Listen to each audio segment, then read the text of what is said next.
Jornal Nacional.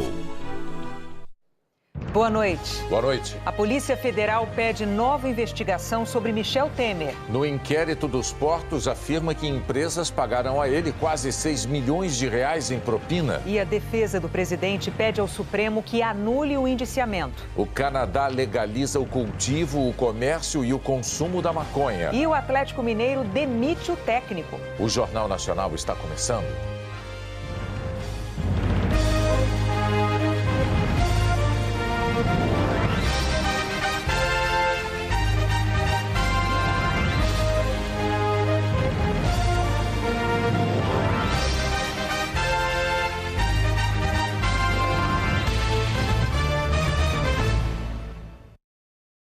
A Polícia Federal afirma que empresas do setor portuário repassaram quase 6 milhões de reais em propina para Michel Temer e mais 17 milhões para o MDB. No inquérito entregue ontem ao Supremo, a PF indiciou Temer e outras 10 pessoas. O relatório da Polícia Federal afirma que, quando Temer assumiu a presidência, uma das primeiras medidas do novo governo foi criar um grupo de trabalho só para cuidar da questão portuária. E isso aconteceu apenas 2 dias depois dele tomar posse como presidente. Segundo a PF, as negociações para a edição do decreto começaram em 2013, quando Temer ainda era vice-presidente. Empresários do grupo Rodrimar, que tem negócios no Porto de Santos, procuraram Temer e o então assessor dele, Rodrigo Rocha Loures, para receber um tratamento diferenciado nos negócios. A Polícia Federal apreendeu fotos que estavam no celular do filho de um diretor da Rodrimar e que seria uma possível minuta do decreto dos portos, com comentários e sugestões de mudanças. O documento é de 2016, um ano antes de Temer assinar o decreto, permitindo a prorrogação dos contratos de concessão em até 70 anos. O relatório destaca um telefonema entre Temer e Loures, poucos dias antes da edição do decreto. Na ligação, Temer diz que aquela coisa de 70 anos para todo mundo parece que está acertando aquilo lá. Loures interrompe e fala: "Não, isso equacionou, isso equacionou." Para o delegado, a conversa vai no sentido contrário do que disse o próprio presidente. Ao responder um questionário da Polícia Federal em janeiro deste ano, Temer escreveu: "Não acompanhei a tramitação do decreto. Ele surgiu no Ministério dos Transportes."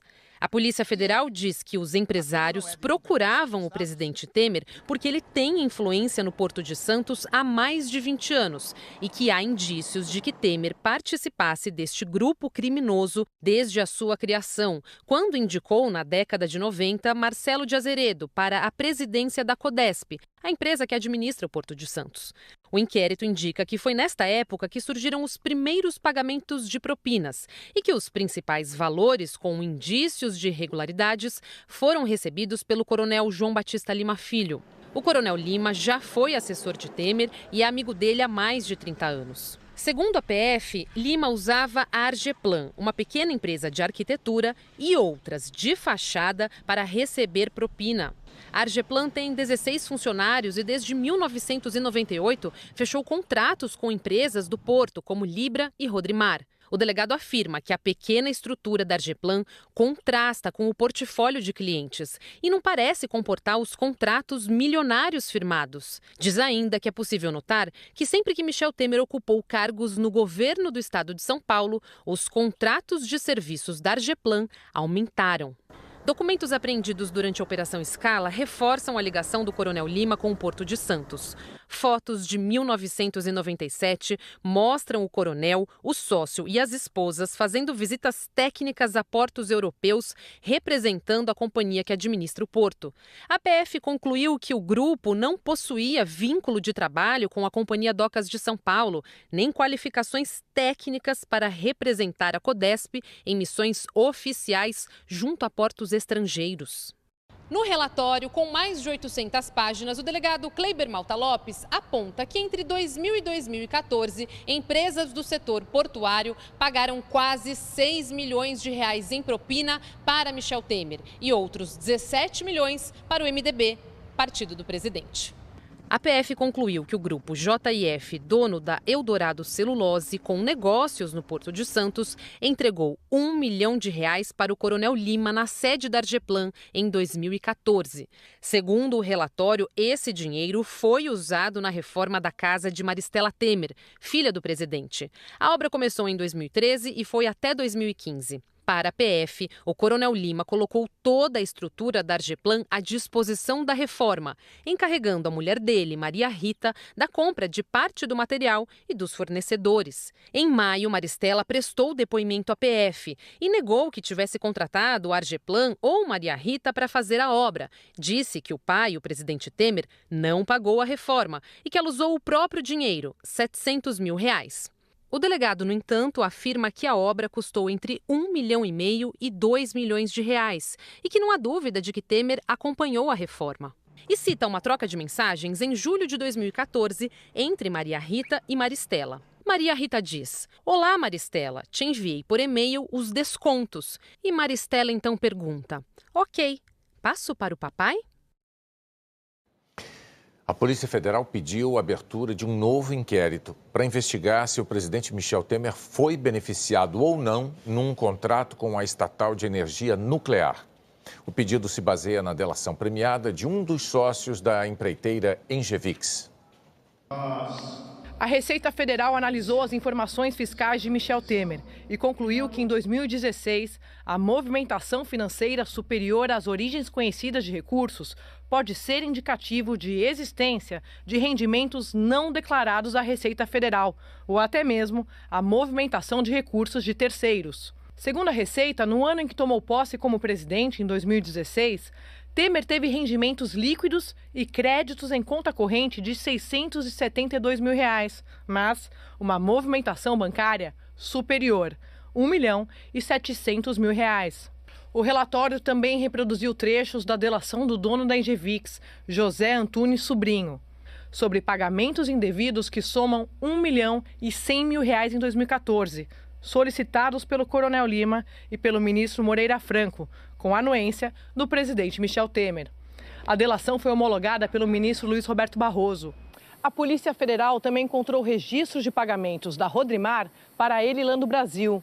A Elilan é uma empresa de fachada, criada por um dos sócios da Argeplan, empresa do Coronel Lima. Segundo o relatório, entre 2000 e 2010, a Rodrimar pagou R$2,4 milhões à Elilan. A empresa, por sua vez, repassou dinheiro à Argeplan por meio de serviços simulados. O dinheiro vinha de um contrato no Porto de Santos. A defesa de Michel Temer pediu que o Supremo Tribunal Federal anule o indiciamento do presidente. Os advogados alegam que a Polícia Federal usurpou a competência do Supremo ao indiciar o presidente sem autorização do tribunal e sem elementos contra Temer. O ministro da Secretaria de Governo, Carlos Marum, criticou o relatório da Polícia Federal. Mais de 1000 páginas de um festival de ilações, aonde, não obstante o tempo expendido, não obstante o fato de terem da perseguição que se estabeleceu em cima do presidente, inclusive com o rompimento do seu sigilo bancário desde 2013, mesmo com tudo isso, nessas 1000 páginas, pelo menos aqueles que estão lendo e até agora têm me passado informações, nessas 1000 páginas não existe nada de concreto em relação à atitude ilícita do presidente da República. O presidente ficou muito indignado e abalado. Esta é a realidade. O advogado de Maristela Temer declarou que só vai se manifestar depois de ter ciência do relatório da Polícia Federal. A Rodrimar declarou que não foi indiciada e que já havia um relatório da própria Polícia Federal indicando que a empresa não foi beneficiada pelo decreto dos portos. A Rodrimar também afirmou que afastou os investigados para permitir isenção e transparência. Sobre o inquérito dos portos, a defesa do coronel João Batista Lima e de Maria Rita Fratesi declarou que só vai se manifestar nos autos. Reafirmou que os dois sempre estiveram à disposição das autoridades e que eles não ofereceram obstáculos às investigações.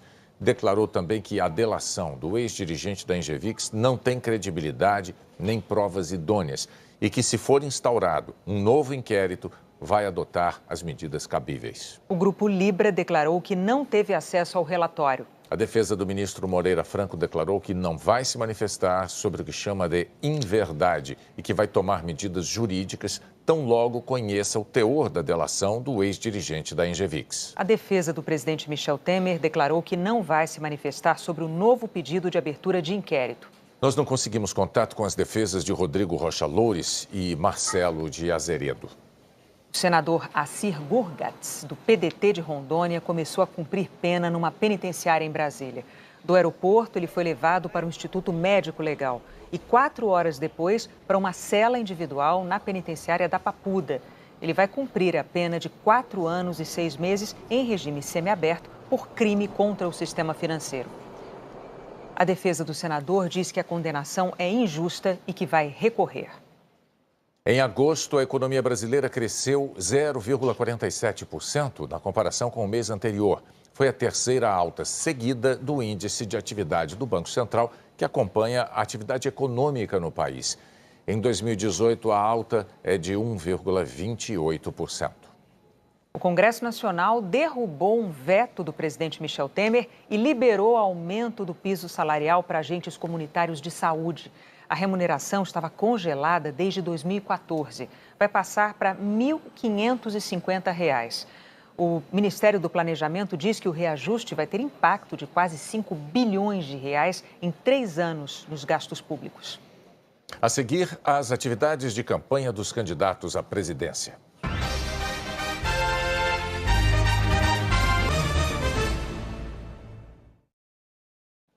O candidato do PT, Fernando Haddad, se encontrou com representantes e integrantes de igrejas evangélicas.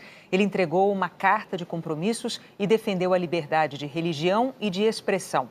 Fernando Haddad também disse que seguirá a tradição de escolher o Procurador-Geral da República pela lista tríplice eleita pelos procuradores.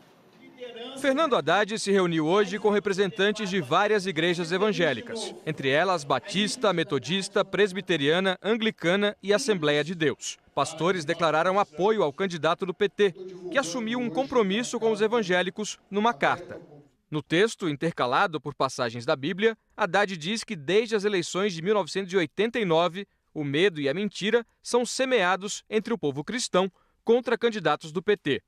A legalização do aborto, o kit gay, a taxação de templos, a proibição de culto público, a escolha de sexo pelas crianças não constam de meu programa de governo. Ainda no encontro, Haddad fez um discurso. Ele defendeu o Estado laico, com liberdade de religião e de expressão. Num país tão desigual quanto o Brasil, o único projeto que eu concebo é um projeto que garanta a mais ampla liberdade para as pessoas, a mais ampla, e em todos os âmbitos, liberdade de se expressar, liberdade de se organizar, liberdade de abraçar uma religião, liberdade de dizer o que pensa. O Estado não pode ser propriedade de uma religião, tem que abraçar todas. O candidato do PT disse que o papel do governo é dar oportunidades iguais. Seja católico, evangélico, seja judeu ou muçulmano, seja nordestino ou sulista, seja branco ou negro, seja homem ou mulher. Se nós criarmos as condições para que todos possam se desenvolver, você vai descobrir pianistas, médicos, engenheiros, advogados, artistas, cantores, compositores, em cada um de nós, porque todo mundo nasceu com um talento para desenvolver. Haddad também falou que é preciso reforçar o combate à corrupção. Para isso, disse que vai propor uma reforma do Estado, para endurecer as leis e os controles públicos. Depois do evento, Fernando Haddad deu uma entrevista coletiva. Ele disse que, se for eleito, vai respeitar a lista tríplice do Ministério Público Federal na escolha do novo Procurador-Geral da República. Nós vamos respeitar a lista tríplice do Ministério Público para a escolha do Procurador-Geral da República. Foi uma conquista importante ao longo da história. Eu acho que é uma cultura que deve ser mantida, ouvir a categoria para a escolha do Procurador-Geral, de preferência o mais votado, mas sempre da lista tríplice. O candidato do PT falou ainda sobre sua proposta para preservar o meio ambiente. Nossa proposta para a Amazônia é, por meio da regulação da terra, atingir o desmatamento zero. Nós entendemos que o Brasil tem terra suficiente para, pelo aumento da produtividade, gerar muito mais empregos, exportação e divisas. O candidato do PSL, Jair Bolsonaro, teve 2 compromissos hoje no Rio. Visitou a sede da Polícia Federal e também o arcebispo do Rio de Janeiro, Dom Orani Tempesta. O candidato falou da participação de debates. Voltou a dizer que a presença dele depende de avaliação médica e de estratégia política. No início da manhã, Jair Bolsonaro usou as redes sociais para defender a descentralização de recursos públicos. Ele disse: ninguém entende melhor os problemas de uma região do que seu próprio povo. Por isso, vamos descentralizar os recursos e dar mais autonomia financeira aos estados e municípios. Além da melhor aplicabilidade, a medida facilita a fiscalização e o combate à corrupção de perto. Logo depois, ele saiu de casa e foi até a Arquidiocese do Rio, na zona sul da cidade. No encontro com o cardeal arcebispo Dom Orani Tempesta, o candidato do PSL entregou uma carta de intenções. Assinamos um compromisso em defesa da família, em defesa da inocência da criança em sala de aula, em defesa da liberdade das religiões, contrário ao aborto, contrário à legalização das drogas, ou seja, um compromisso que está no coração de todo brasileiro de bem. Jair Bolsonaro também visitou a sede da Polícia Federal na zona portuária. Ele se reuniu com o superintendente Ricardo Saad e alguns integrantes da PF. Obrigado. Eu vim agradecer o apoio que estão dando para mim na minha segurança. Está em lei, mas o reconhecimento é muito importante. O candidato também falou sobre o atentado sofrido em Juiz de Fora. Olha, eu levei uma facada, eu perdi 2 litros de sangue, cortou o intestino grosso, as fezes se espalharam por todo o meu organismo. Fui submetido a uma segunda cirurgia no dia 12, começou 9 da noite e acabou 5 da manhã. Não foi uma brincadeira. Eu perdi 15 quilos, tá certo? E foi um atentado, não tenho dúvida disso. Não estou aqui fazendo papel de vítima, não levei um cascudo na rua, foi uma facada, pô. Todo mundo viu o que aconteceu. Não só os médicos lá de Juiz de Fora, bem como de São Paulo, dizem que eu sobrevivi por milagre, ok? Tenho muita vontade de viver, estou com muito mais vontade de disputar as eleições. Ainda na entrevista, Jair Bolsonaro falou sobre sua participação em debates. É lógico, tudo acontece, política e estratégia. O Lula não compareceu a debate no final, até o último da Rede Globo, não sei se foi 2006, se eu não me engano, ele não compareceu, ok? Então a questão entra tudo no meio, eu decido a equipe. E nós estamos com a mão na faixa, é verdade, pode até não chegar lá, mas estamos com a mão na faixa. Ele não vai tirar 18 milhões de votos de agora até daqui a 2 domingos, não vai tirar isso aí. No início da tarde, Jair Bolsonaro voltou para casa neste condomínio na zona oeste do Rio. Um dos coordenadores da campanha do candidato do PSL, o deputado Onyx Lorenzoni, informou que a avaliação médica de amanhã será feita como a da semana passada. Os médicos do Hospital Albert Einstein de São Paulo virão aqui. O Tribunal Superior Eleitoral validou os votos do candidato João Capiberibe, do PSB, e confirmou a presença dele no segundo turno das eleições para governador do Amapá. Capiberibe vai disputar contra o candidato Valdez Góes, do PDT. A candidatura de Capiberibe tinha sido indeferida porque o vice era do PT e o partido foi impedido de participar das eleições no Amapá por problemas na prestação de contas. O TSE autorizou a troca do vice de Capiberibe, que agora também é do PSB. A Polícia Civil da Bahia concluiu que o mestre capoeirista Moa do Catendê foi assassinado por causa de uma discussão sobre partidos políticos. Segundo a investigação, horas depois do fechamento das urnas no primeiro turno, numa conversa com amigos num bar, o capoeirista declarou ter votado em Fernando Haddad. Paulo Sérgio Ferreira de Santana entrou na conversa para defender Jair Bolsonaro. Houve uma discussão. Em seguida, Paulo Sérgio foi embora, mas voltou e atacou Moa do Catendê com uma faca. Em depoimento, Paulo Sérgio afirmou que tinha sido xingado pelo mestre, mas testemunhas negaram essa versão. Ontem à noite, mestre Moa foi homenageado no Largo do Pelourinho, em Salvador. O Tribunal de Justiça de São Paulo extinguiu o processo que obrigava o coronel Carlos Alberto Brilhante Ustra a pagar indenização à família de um jornalista assassinado pela ditadura militar. Luiz Eduardo Merlino morreu em 1971, segundo testemunhas, depois de ser torturado no DOI-CODE, órgão de repressão política do regime militar. O coronel Carlos Brilhante Ustra, que comandava o DOI-CODE, sempre negou ter participado de torturas, mas em 2012 foi condenado em primeira instância a pagar à família do jornalista R$100 mil por danos morais pela responsabilidade na morte. Ustra morreu em 2015. A responsabilidade pela indenização passou para a família do coronel, que recorreu da decisão. Hoje, os desembargadores não julgaram o mérito, a culpa ou inocência do coronel Ustra. Segundo a nota do tribunal, foi acolhida a tese da prescrição. O pedido de indenização foi feito em 2010, quase 40 anos depois da morte do jornalista e mais de 20 anos depois da promulgação da Constituição de 1988, que consolidou a anistia aos crimes cometidos durante o regime militar. Eu achei triste e lamentável, né? Eu acho que uma decisão como essa, para mim, tem o seguinte significado: podem torturar.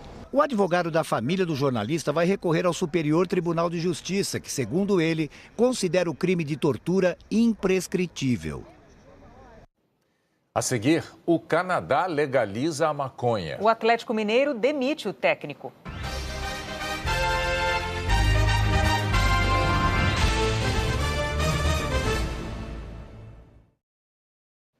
O Canadá legalizou o plantio, o comércio e o consumo da maconha para fins recreativos.